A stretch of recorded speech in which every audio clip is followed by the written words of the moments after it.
Michael Carter was halfway through answering a question when his phone buzzed. One glance at the screen, and the color drained from his face. He stood up so fast, his chair scraped against the marble floor. Victoria Whitman, the billionaire CEO of Whitman Solutions, watched this single father shove his resume into his bag with shaking hands. "I'm sorry, I have to go," he said, voice cracking. No explanation. No plea to reschedule. Just a man running out of the most important interview of his life, like the building was on fire. His daughter Emily was being rushed to the emergency room. Head trauma. 8 years old. And he was here, in a glass tower, trying to prove he was still employable after 3 years of raising her alone. Victoria saw the rejection email her HR team had already drafted on her screen. Then she saw something else. The desperation in his eyes wasn't about the job. She pushed back her chair and ran after him. What she would discover in that hospital waiting room would change everything she thought she knew about what makes someone worth hiring. 3 years earlier, Michael Carter had been a project manager at a logistics company in Boston.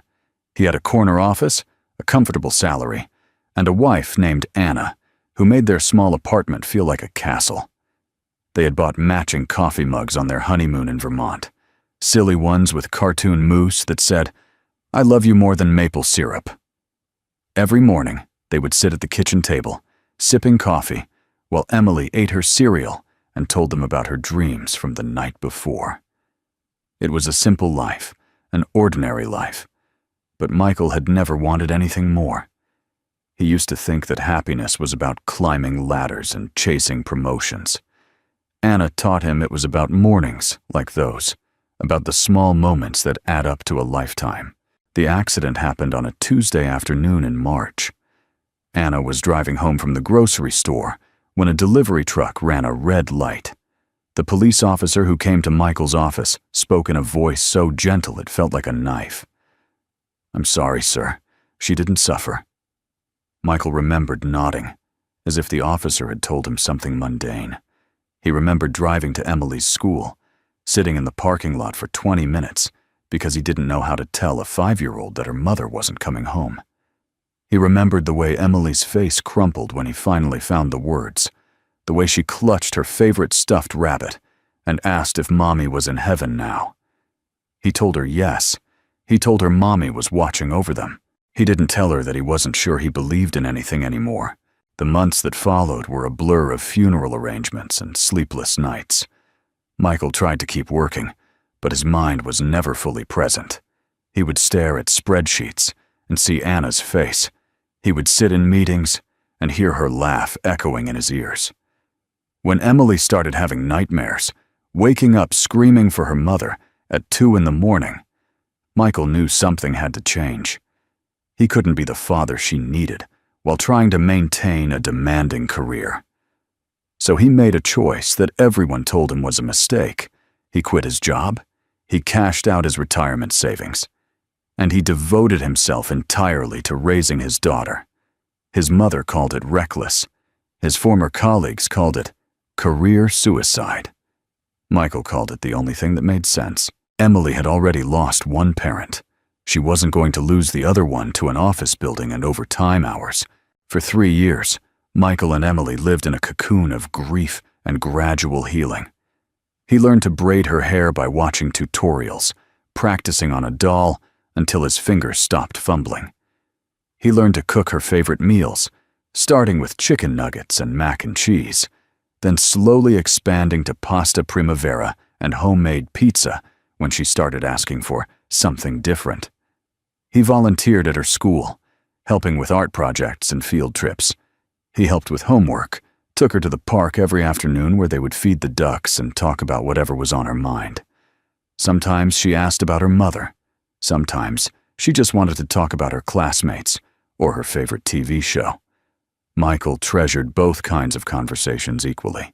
He watched his daughter transform from a grieving, frightened child into a bright, curious 8-year-old who still cried sometimes, but also laughed often.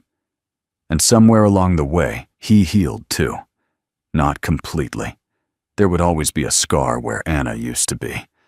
But he learned to carry the grief instead of drowning in it. The money, however, was running out. 3 years of living on savings had drained their accounts to almost nothing. The rent was due in 2 weeks, and Michael had barely enough to cover it.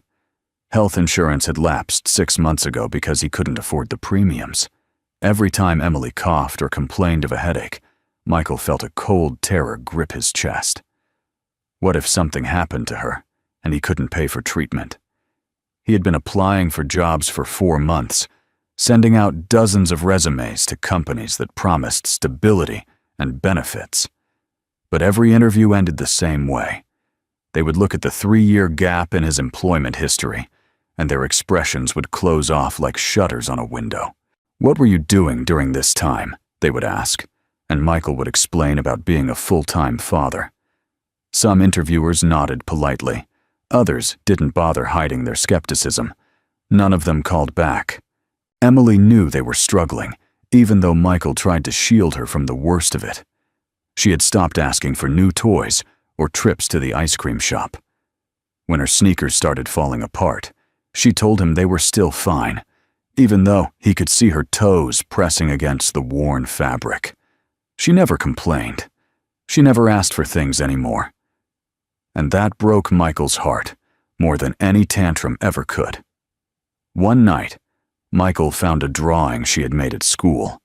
It showed 2 figures holding hands under a smiling sun, with the words, "Daddy is the best," written in wobbly letters at the top.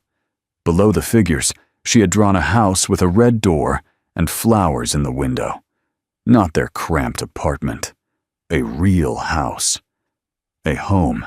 Michael stared at that drawing for a long time, his heart aching. His daughter believed in him. She believed he could give her that house with the red door and the flowers. He folded the drawing carefully and tucked it into his wallet, right next to the photo of Anna he still carried everywhere.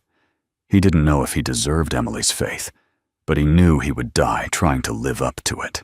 The interview at Whitman Solutions came after weeks of silence from other companies. Michael had almost given up hope when the email arrived, inviting him for a final round interview with the CEO herself. He read it 3 times, certain there had been some mistake. Whitman Solutions was one of the largest consulting firms on the East Coast, known for its prestigious clients and demanding work culture. Victoria Whitman, the founder and CEO, was a legend in the business world. She had built the company from nothing, starting as a single mother with a small consulting practice and transforming it into a billion-dollar empire. Michael had read articles about her in business magazines, always accompanied by photos of a sharp-eyed woman in impeccable suits who looked like she could see through any lie or excuse. He wasn't sure why someone like her would want to interview someone like him. But he wasn't in a position to question his luck. On the morning of the interview, Michael woke up at 5 to iron his only suit. It was the same suit he had worn to Anna's funeral, navy blue and slightly too loose now because he had lost weight over the past 3 years. He stood in front of the bathroom mirror, practicing his answers to the questions he knew they would ask. "What have you been doing for the past 3 years?" He had rehearsed his response 100 times, trying to frame his time as a stay-at-home father in terms that business people would understand.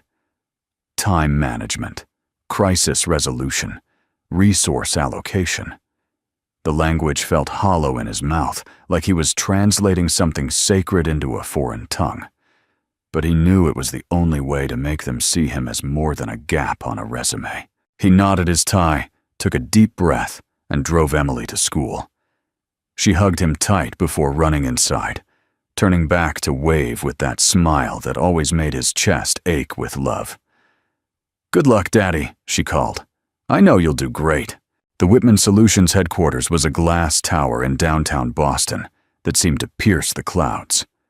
Michael stood on the sidewalk for a moment, craning his neck to see the top. People in expensive suits streamed past him, speaking into phones or typing on tablets, moving with the purposeful energy of those who belonged to this world. He felt acutely aware of his worn shoes and his outdated suit, the briefcase with the broken clasp that he had to hold shut with one hand. But he squared his shoulders and walked through the revolving doors. He had faced worse than a fancy lobby. He had held his daughter while she cried for her mother. He had learned to live without the person he loved most. A building full of successful people couldn't scare him. At least, that's what he told himself as he signed in at the reception desk and took the elevator to the 42nd floor. Victoria Whitman's office was larger than Michael's entire apartment, with floor-to-ceiling windows that offered a panoramic view of the city. She sat behind a desk of dark wood and polished steel, her silver hair pulled back in a severe bun, and her gray eyes fixed on him with an intensity that made him feel like an insect under a microscope. "Mr. Carter," she said, gesturing to the chair across from her. "Thank you for coming. Please, sit." Her voice was cool and professional, betraying nothing of what she thought of him. Michael sat, placing his briefcase on his lap because there was nowhere else to put it. He noticed she had his resume printed out, the 3-year gap highlighted in yellow like a warning sign. He braced himself for the question he knew was coming. "I see you left your previous position 3 years ago," Victoria said, tapping the highlighted section with one manicured finger.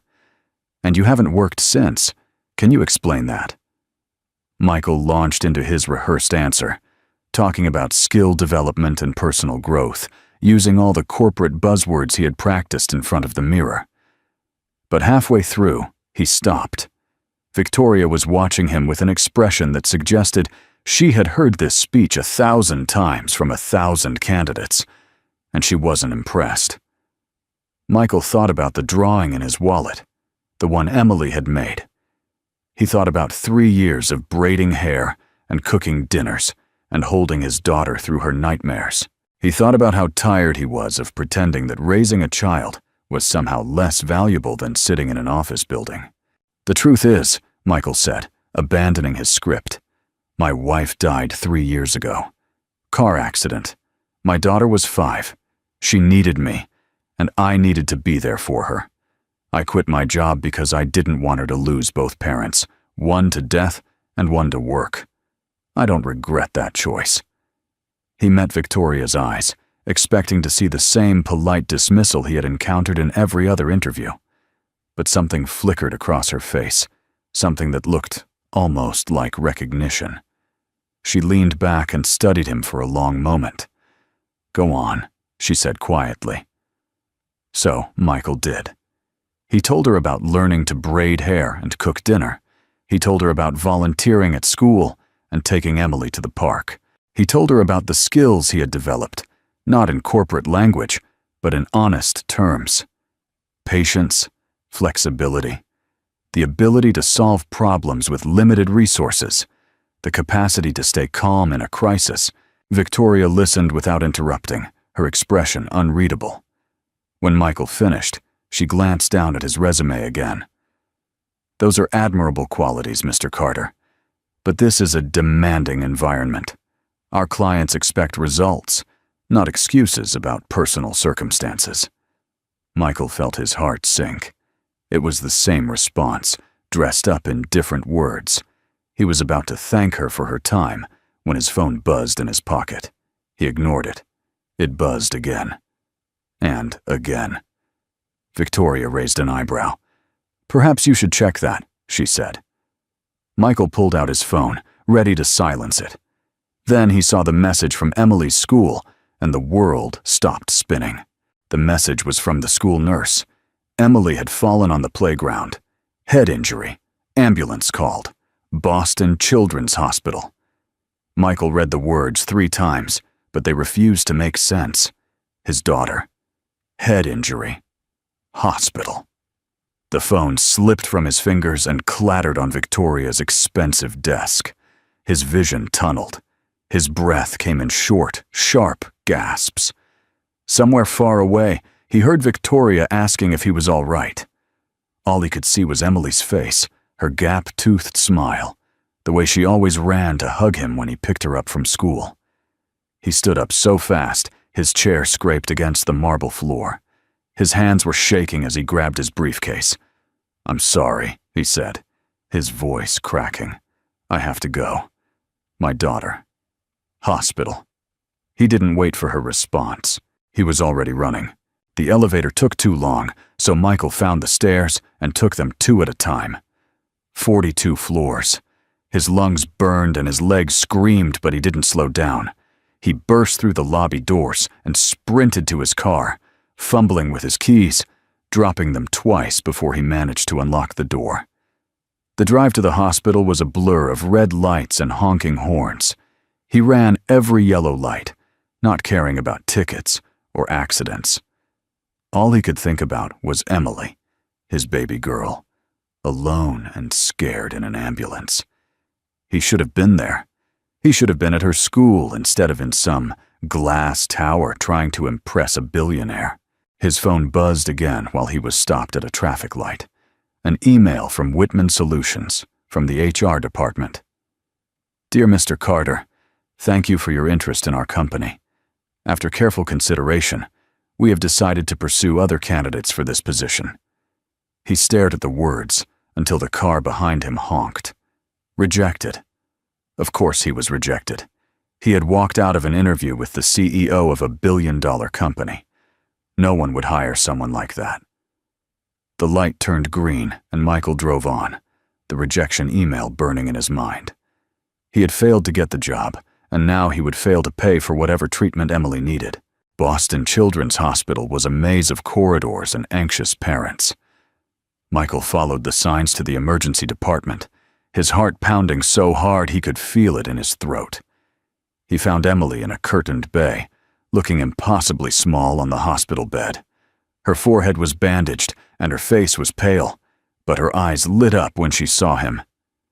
"Daddy!" she cried, reaching for him. Michael gathered her in his arms, holding her so tight he was afraid he might break her.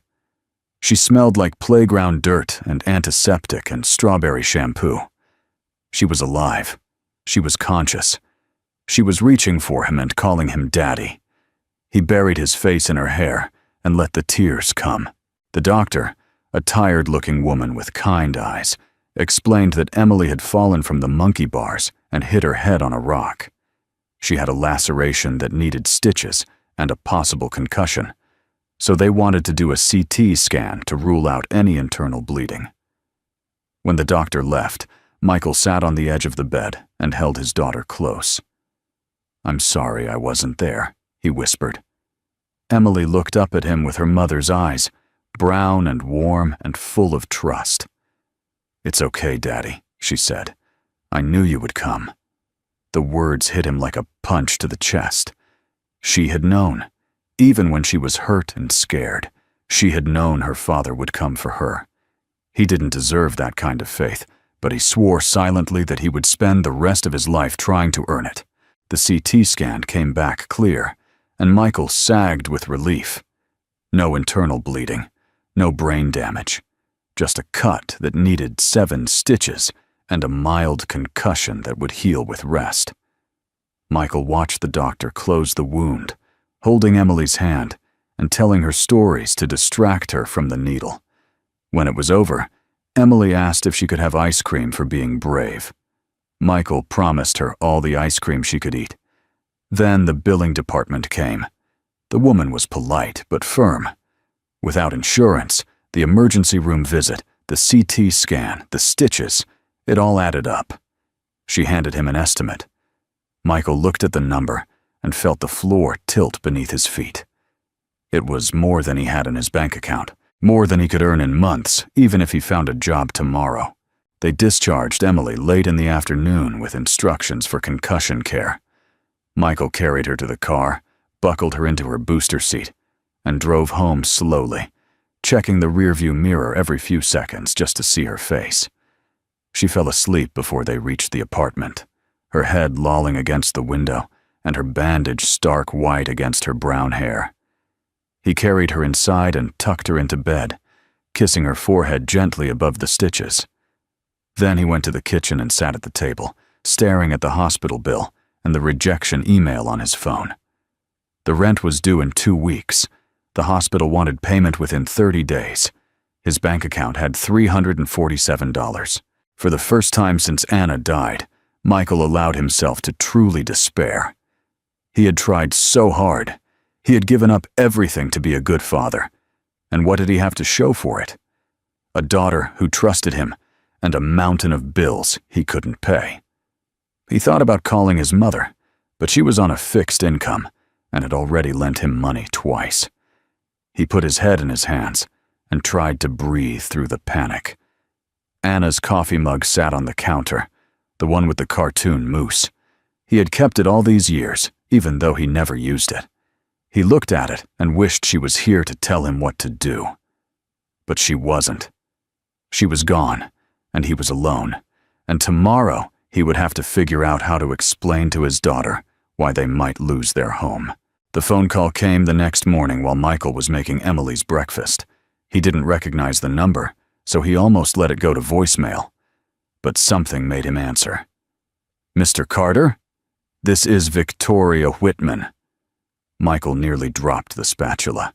He moved away from the stove, lowering his voice so Emily wouldn't hear. "Ms. Whitman, I want to apologize for yesterday. I know I handled it poorly. I understand your decision to go with another candidate." There was a pause on the other end of the line. "Actually," Victoria said, "that's why I'm calling. You left something in my office yesterday, your briefcase. I thought perhaps you might want to come retrieve it, and while you're here, we could talk." Michael looked at his empty hands and realized she was right. In his panic, he had left his briefcase behind, the one with Emily's drawing in the front pocket. "I can come today," he said. "This afternoon, if that works for you." Victoria's assistant met Michael in the lobby and escorted him to a small conference room instead of the CEO's office. Victoria was already there, seated at a round table with 2 cups of coffee in front of her. Michael's briefcase sat between them like evidence in a trial. "Please sit," Victoria said, gesturing to the chair across from her. "Coffee?" Michael sat, accepting the cup she pushed toward him. His hands were steadier than yesterday, but his mind was racing. Why had the CEO of a billion-dollar company called him personally to return a briefcase? She could have had an assistant mail it. "How is your daughter?" Victoria asked. The question surprised him. "She's okay. 7 stitches and a mild concussion, but no permanent damage. Thank you for asking." Victoria nodded slowly, her gray eyes studying his face. "I'm glad to hear it.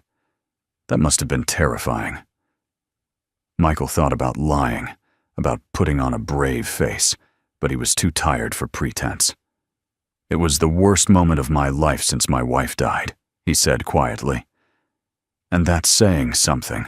Victoria was silent for a moment. Then she reached for Michael's briefcase and opened it. She pulled out a folded piece of paper and laid it on the table between them. It was Emily's drawing, the one with the 2 figures holding hands, and the house with the red door. "I found this when I was looking for your contact information," Victoria said. "Daddy is the best." She read the words aloud, and Michael felt his throat tighten. "I need to apologize to you, Mr. Carter. My HR department sent you that rejection email without my authorization. They saw you leave the interview abruptly and assumed the worst. I would have stopped them if I had known, but by the time I realized what had happened, you were already gone." Michael stared at her, not understanding. "You didn't approve the rejection?" Victoria shook her head. "I didn't. In fact, I was rather impressed by our conversation before you left. You were the first candidate in months who gave me an honest answer about the gap in your resume instead of corporate doublespeak." What Victoria said next changed everything. She leaned back in her chair and folded her hands on the table. "I need to tell you something, Mr. Carter, something I don't share with many people." Her voice softened, losing some of its corporate edge. 25 years ago, I was a single mother with a 2-year-old son and a consulting practice that operated out of my kitchen. One day, I had a meeting with a potential client, the biggest opportunity I'd had since starting my business, I was in the middle of my presentation when my babysitter called. My son had a fever of 104. Victoria paused, her gaze distant with memory. I looked at that client, a man who represented a contract that could have set my company up for years, and I said, "I'm sorry, I have to go. My son is sick." I walked out without looking back. She paused again, and Michael saw something in her eyes that looked like distant pain. I lost that contract. The client told everyone I was unprofessional. For 2 years, I couldn't get a decent client because of that reputation. But I never regretted leaving. My son needed me more than I needed that contract. Michael sat in stunned silence as Victoria continued. When I saw you run out of my office yesterday, I didn't see an unprofessional candidate. I saw a father who had his priorities straight. I saw someone who understood that some things are more important than impressing a CEO. Your daughter needed you, and you went to her. That's not weakness, Mr. Carter. That's character. That's integrity. That's exactly the kind of person I want working at my company. She pushed Emily's drawing toward him. This little girl believes you're the best. From what I can tell, she's right. Michael picked up the drawing, his vision blurring with tears he refused to let fall. Ms. Whitman, I appreciate you saying that, but I left your interview without explanation. I understand if you need to maintain professional standards. Victoria raised an eyebrow. Professional standards are important, Mr. Carter, but so is character. And running to your daughter when she needed you? That tells me more about your character than any interview question could. She slid a folder across the table. I'd like to offer you a position at Whitman Solutions, project coordinator, to start. The salary isn't extravagant, but it's competitive, and the benefits are comprehensive. Health insurance for you and your daughter, effective immediately. Flexible hours when family emergencies arise, and a company culture that understands people are more than their resumes. Michael opened the folder with trembling hands. The offer letter was real. The salary was more than he had made at his old job. The benefits package included health insurance, dental, vision, even a retirement plan with company matching. Why? He asked, his voice barely above a whisper. Why would you do this for someone you barely know? Victoria smiled, and for the first time, she looked less like a billionaire CEO and more like a mother who remembered what it was like to struggle. Because 25 years ago, someone took a chance on me when no one else would. A client who heard my story and decided to hire me anyway. That act of faith changed my life. I've spent the past 2 decades trying to pay it forward. Michael's first day at Whitman Solutions was nothing like he expected. He arrived an hour early, wearing the same navy suit he had worn to the interview, freshly pressed and paired with a new tie he had bought, with almost the last of his savings. The receptionist greeted him by name and directed him to the HR department, where a cheerful woman named Patricia walked him through the onboarding process. Health insurance cards for him and Emily. Direct deposit forms. An employee handbook thicker than a novel. When Patricia mentioned that the company offered advance pay for new employees facing financial hardship, Michael had to excuse himself to the restroom for 5 minutes. He stood at the sink, splashing cold water on his face, trying to process the fact that his life had changed overnight. The hospital bill, the rent, the stack of past due notices on his kitchen table. For the first time in months, he could see a path forward. The advance was enough to cover the hospital bill and the rent, with some left over for groceries. Michael sat at his new desk, a modest cubicle with a view of the city skyline, and called the billing department at Boston Children's Hospital. The woman who answered was the same one who had given him the estimate. "Mr. Carter," she said, sounding surprised, "we actually have good news for you. Your daughter's case qualified for our financial assistance program. We've reduced the bill by 60%, and we can set up a payment plan for the rest." Michael thanked her so profusely that she laughed and told him it was just her job. But it wasn't just her job. It was grace, unexpected and undeserved, arriving at the exact moment he needed it. Emily's recovery went smoothly.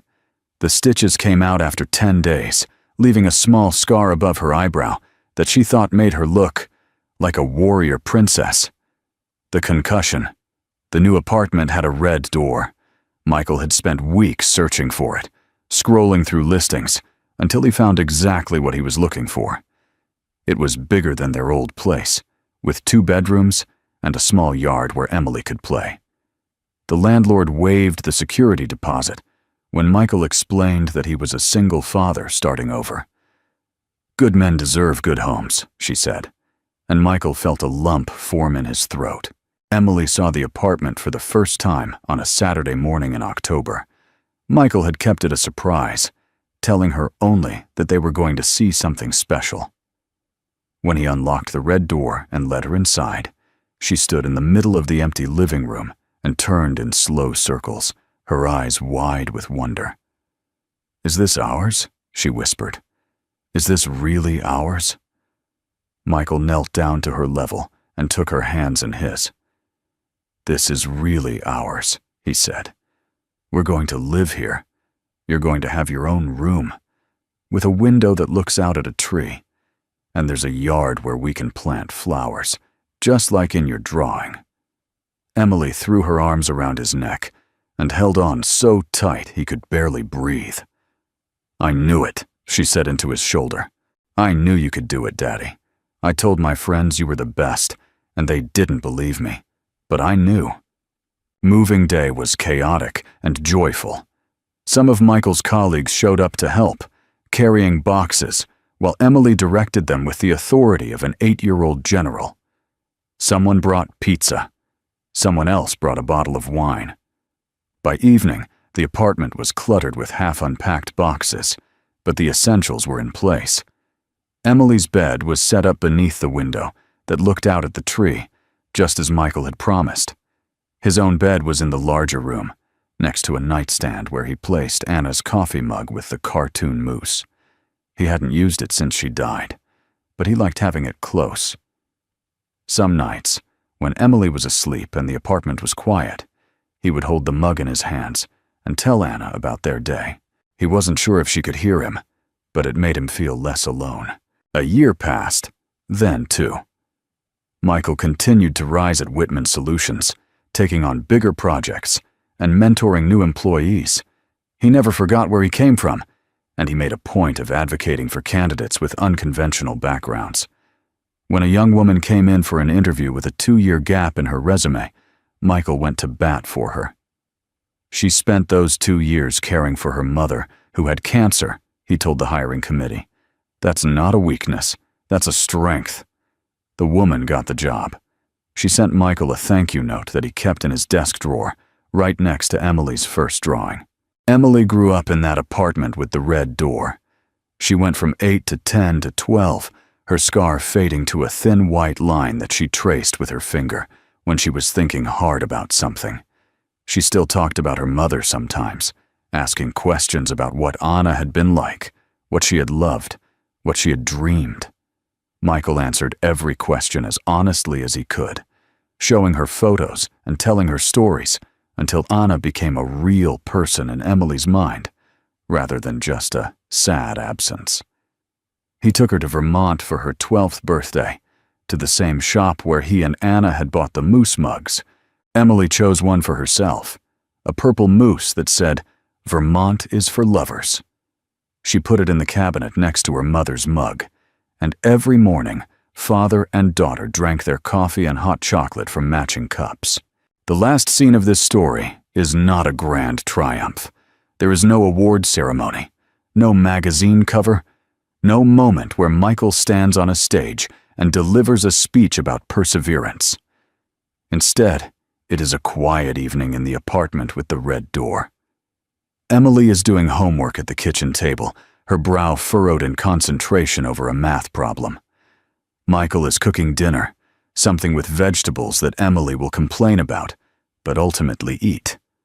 The radio is playing softly, and through the window, The last light of sunset paints the walls in shades of gold.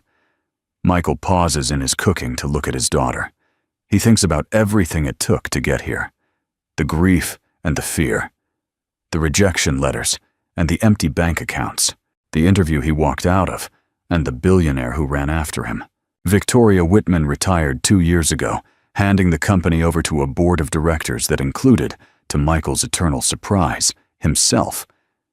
At her farewell party, she had pulled him aside and told him something he would never forget. "I've built a lot of things in my life," she said.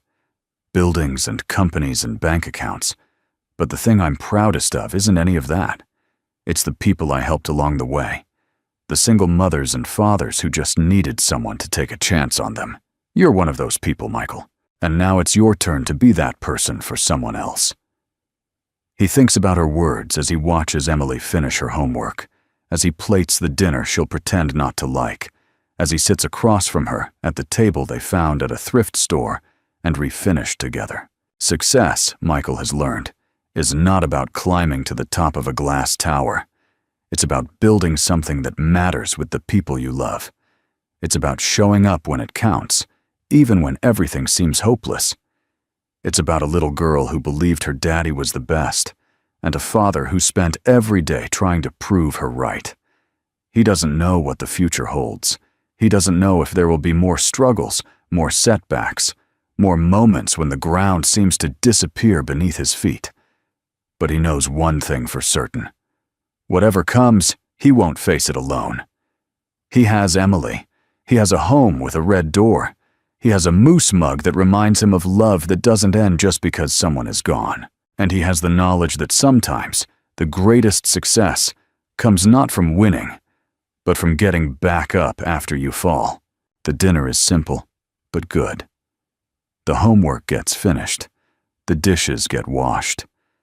And when Emily hugs him goodnight, her arms strong around his neck and her voice soft against his ear, she says the same thing she has said every night since she was 5 years old.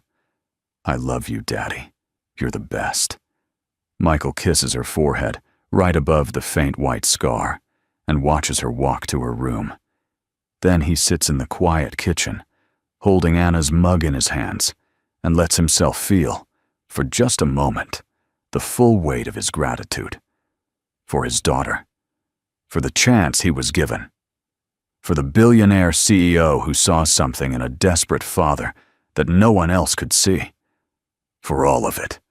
Every struggle, every tear, every moment of despair that led, somehow, impossibly, to this, to a life that isn't perfect, but is good.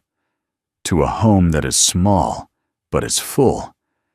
To a love that keeps growing, no matter how much time passes or how hard the world tries to break it. This is the end of Michael Carter's story. Or maybe it is just the beginning.